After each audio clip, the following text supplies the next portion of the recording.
What if everything you've been told about managing money is designed to confuse you on purpose, not because finance is complicated, but because your confusion is someone else's profit?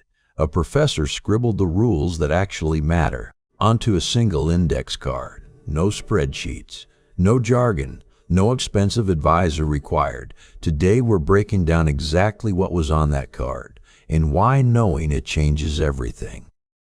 The book is The Index Card by Helaine, Olen, and Pollack. It started when Pollack, a public health professor, jotted his best financial advice on a 4x6 card during an interview. The internet went viral with it. The book expands on those rules, not to complicate them, but to explain why they work and why the financial industry doesn't want you to know they exist. Most people spend decades feeling behind with money, not because they're careless, but because the system is built to overwhelm them. Too many products, too many opinions, too many experts on television screaming contradictory advice. When you're overwhelmed, you either freeze or you pay someone to decide for you. Either way, someone else wins. This book argues that confusion is the product and simplicity is the antidote. Here's the central argument. Personal finance is not complicated. A few timeless rules, applied consistently, are enough to build real financial security.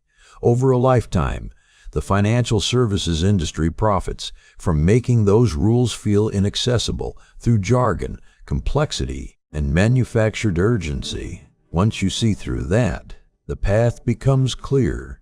You don't need to be wealthy to start. You don't need a finance degree. You just need the rules and the discipline to follow them. Automate cash flow. Everything starts with one habit, making saving automatic, not optional. Not when I have something left over. Automatic, before the money ever hits your spending account. Save 10 to 20% first. The rule is to save between 10 and 20% of your income. But the key insight isn't the percentage, it's the timing. Move the money the moment your paycheck arrives. If it never sits in your checking account, you won't miss it. Start at 1% if that's all you can manage, and increase it by 1% each month. The habit matters more than the amount early on. Cash over cards. Research consistently shows that people spend up to 20% more when using cards versus cash. Physical money creates real psychological friction at the point of purchase. Digital payments remove that friction entirely. Switching to cash for daily spending isn't old-fashioned. It's behavioral engineering working in your favor. Cut big expenses. Forget obsessing over your coffee habit. The real leaks are housing, transportation, and insurance. Experts recommend keeping these essential fixed expenses to no more than 50 to 60% of your take-home pay. Cutting $100 a month in rent saves $1,200 a year, no sacrifice required. Emergency fund 3 months. Before you invest a single dollar, build a buffer. 3 months of essential living costs, rent, food, utilities, sitting in a separate account, not combined with your checking account, not invested, just there. This fund is what keeps one bad month from turning into 2 years of debt. Once your cash flow is under control, the next move is tackling what drains it fastest, debt, while simultaneously building the foundation that makes everything else possible. Kill debt, build retirement. Debt and retirement might seem like opposite problems. They're not. They're two sides of the same decision. Where does your money go next? Avalanche debt payoff. First, a rule the book is firm on. Pay your credit card balance in full every month. Carrying a balance is a guaranteed loss if you're already in debt. Use the avalanche method. List all your debts by interest rate. Pay the minimum on everything and throw every spare dollar at the highest rate debt first. Paying off a 20% interest rate card is the same as earning a 20% guaranteed tax-free return. No stock market can promise that. balance, debt, and fund. Here's a trap many people fall into: aggressively paying off debt while having zero savings buffer. Then one unexpected expense sends them straight back to borrowing. The book's advice is to balance both. Keep building the emergency fund while paying down debt. Don't sacrifice one for the other entirely. Never skip employer match. If your employer offers a retirement match, capturing it fully is the single highest return move available to you. It's an immediate 50 to 100% return on your contribution with zero risk. Skipping it costs the average worker over $1,300 per year. There is no investment on earth that competes with that. Traditional versus Roth IRA. Traditional IRA gives you a tax deduction now, but you pay taxes when you withdraw in retirement. Roth IRA means you pay taxes today, but all future growth is permanently tax-free. If money is tight now, go traditional. If you're young and your income is stable, Roth is usually the smarter long-term play. Never withdraw early. Pulling money from a retirement account early triggers income tax plus a 10% penalty. Worse, you permanently destroy the compounding that was building silently in the background. Treat that account as untouchable with debt under control and retirement accounts building. The next question is, what do you actually invest in? This is where most people get it catastrophically wrong. Invest passively. The investment industry is built on one belief, that picking the right stocks, funds, or manager will make you rich. The data says otherwise, definitively.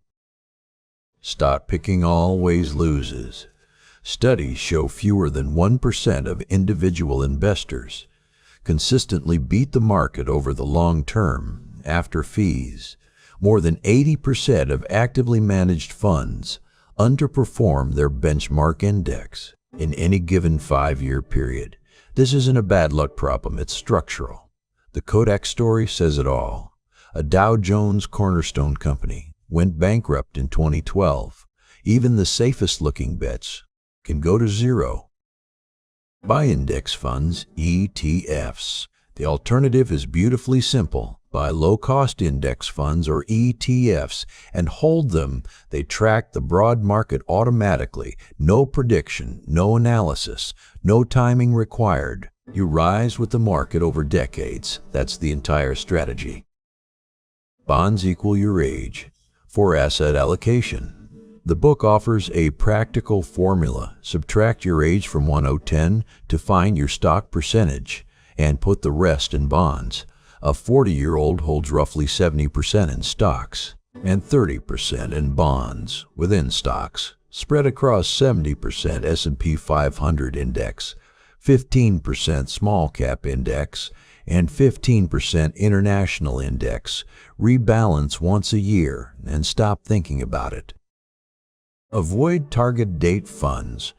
Target date retirement funds sound convenient, but often charge close to 1% annually, versus as low as 0.12%.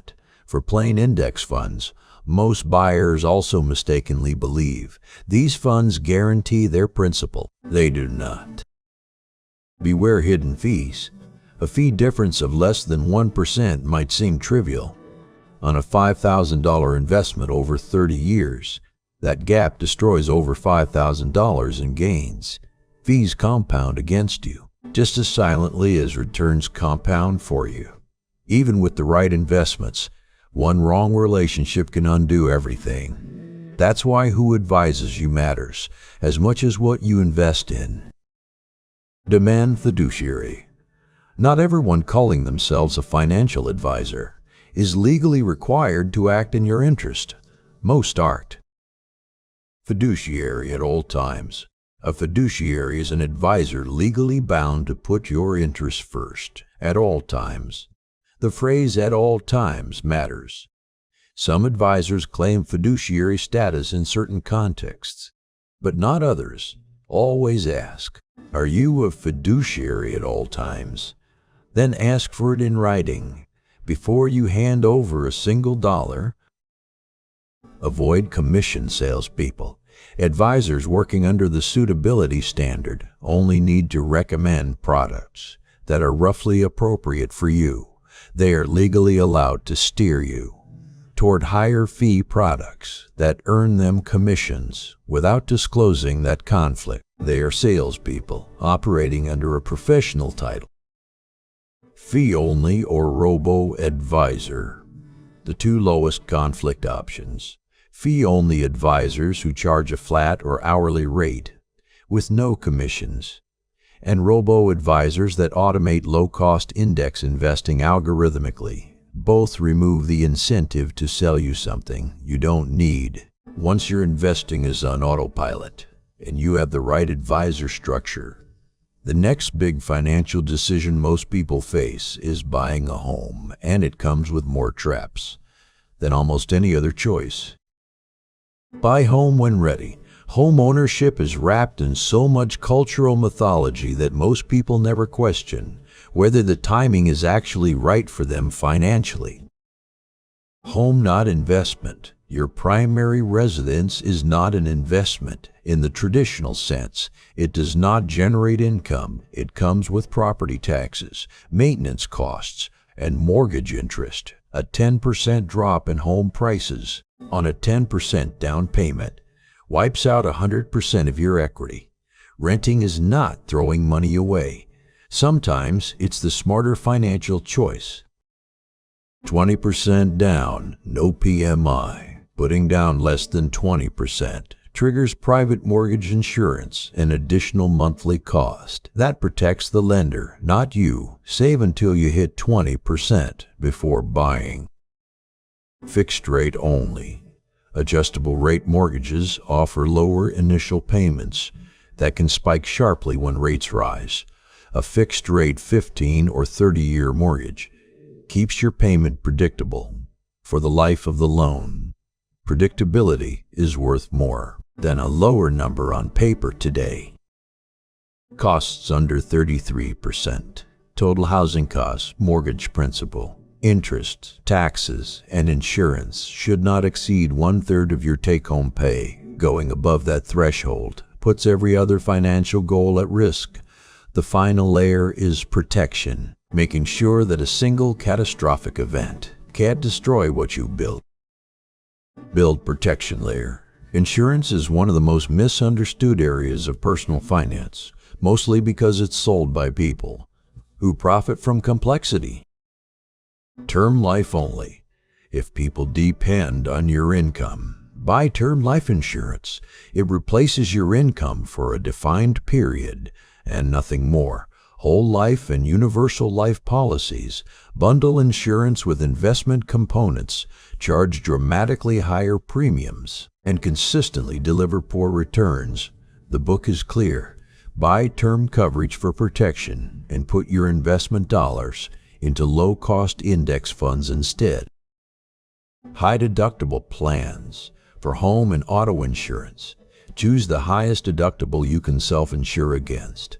The premium savings are significant. Use your emergency fund for small incidents instead of paying monthly. For coverage you'll rarely use. Liability twice net worth. An umbrella liability policy should cover at least twice your total net worth. This protects everything you built against lawsuits that could otherwise wipe out years of savings in a single judgment. Skip junk policies. Extended warranties, credit card payment insurance, and infant life insurance policies are products that benefit sellers far more than buyers. Skip them, with one exception. If you have teenage children, phone insurance is genuinely worth it. Social safety net last defense. No personal financial plan is fully self-sufficient. Social Security, Medicare, and Medicaid exist as the final backstop when everything else fails. Understanding and using the benefits you have already paid into is not a failure. It's a smart financial act. Here's what to do this week. Open a separate savings account and set up an automatic transfer. for even 1% of your next paycheck. List your debts by interest rate. Confirm whether your employer offers a match and whether you're capturing all of it. Open a Roth or traditional IRA if you have it, and if you're working with a financial advisor, ask them in writing whether they are a fiduciary at all times. These 5 actions cost nothing and change everything. The rules that actually work have always been simple. The complexity was never for your benefit. It was a product being sold to you. 1 index card, 6 decisions, a lifetime of financial security. You already have everything you need to start. Subscribe for more breakdowns like this. Find the book link in the description below.